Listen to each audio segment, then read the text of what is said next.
Ta parole est présence, lumière et vérité, un bouquet de silence qui fleurit dans la paix. Amis auditeurs et auditrices, chers internautes, vous tous amis de la Lectio Divina, bonjour et bienvenue dans ces flashs bibliques. Nous l'avions annoncé que durant ce mois de septembre, ce flash biblique nous accompagnera. Chers amis, auditeurs et auditrices, nous sommes pendant le mois biblique. Chacun de nous a une Bible entre ses mains. Nous prions avec cette Bible, comme la Lectio Divine a dit tout à l'heure. Arrêtons-nous un moment et interrogeons-nous. Pourquoi la Bible? Que nous recommande l'Église pour mieux comprendre et approfondir la parole de Dieu? Pour répondre à ces questions, nous avons la joie de recevoir pour vous dans ces studios la sœur Patricia Madza Alida, fille de Saint-Paul. Bonjour ma sœur. Bonjour ma sœur. Ma sœur, je vais tout droit au but parce que j'ai déjà annoncé le contenu de ces flashs d'aujourd'hui. Ma sœur, comment l'Église accompagne les fidèles dans l'usage de la Bible? Merci beaucoup ma sœur. L'Église nous propose des directives et des documents qui nous accompagnent pour nous familiariser avec la Bible. Et pour aujourd'hui, nous voulons vous proposer ce document, Exhortation apostolique post-synodale du pape Benoît XVI, Verbum Domini, soit sur la parole de Dieu dans la vie et dans la mission de l'Église. Bien voilà, merci beaucoup ma sœur. Donc aujourd'hui, nous allons approfondir Verbum Domini. Nous voyons que cette exhortation est du pape émérite Benoît XVI. Mais qu'est-ce qui avait poussé le pape à adresser cette exhortation aux fidèles? En lisant cette exhortation, Verbum Domini, elle se situe dans l'axe de la constitution dogmatique conciliaire Dei Verbum du Concile Vatican II de 1965. Alors, c'était à partir du 5 au 26 octobre 2008 que le pape émérite Benoît XVI avait convoqué à Rome la 12e Assemblée générale ordinaire du synode des évêques sur le thème « La parole de Dieu dans la vie et la mission de l'Église ». L'exhortation apostolique post-synodale Verbum Domini, la parole du Seigneur, cela a été publié le 30 septembre 2010. Et nous rappelons cette date du 30 septembre, l'Église Notre Mère fête Saint Jérôme. Saint Jérôme est celui qui nous a dit « Ignorer les Écritures, c'est ignorer le Christ ». C'est en cette date-là que le pape avait publié cette exhortation.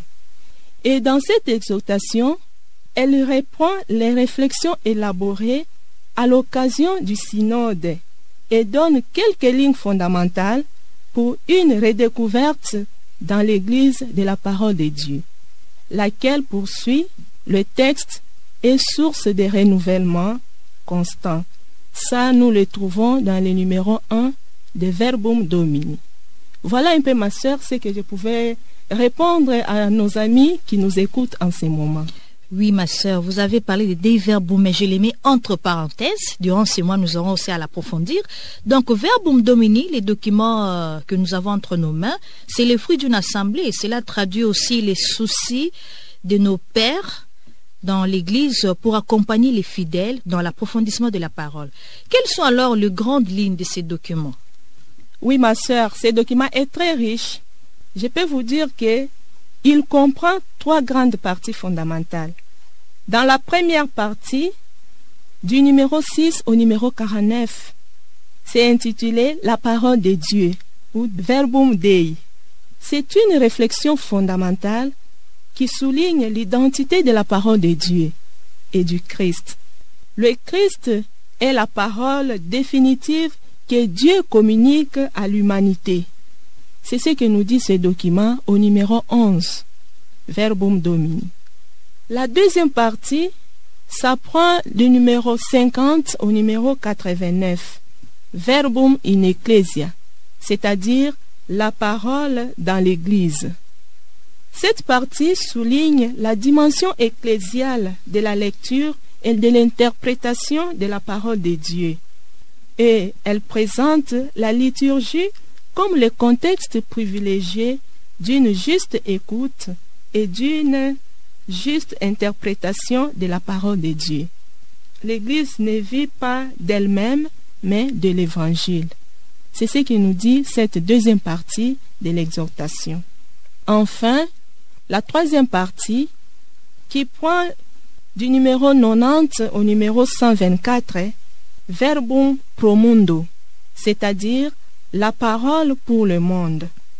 Cette partie nous montre le lien entre la dynamique propre de la parole de Dieu et la dimension missionnaire qui est constitutive de l'Église. Cela, nous le trouvons au numéro 93. Donc voilà un peu ma sœur, voilà un peu nos amis, les trois grandes parties qui composent notre document Verbum Domini. Merci, Sœur Patricia, pour cette synthèse si riche. Et je sais que la fois prochaine, nous allons approfondir encore davantage ces documents. Puisque c'est un flash, bientôt nous allons clôturer. Mais avez-vous un dernier mot pour nos auditeurs et auditrices? Oui, ma sœur.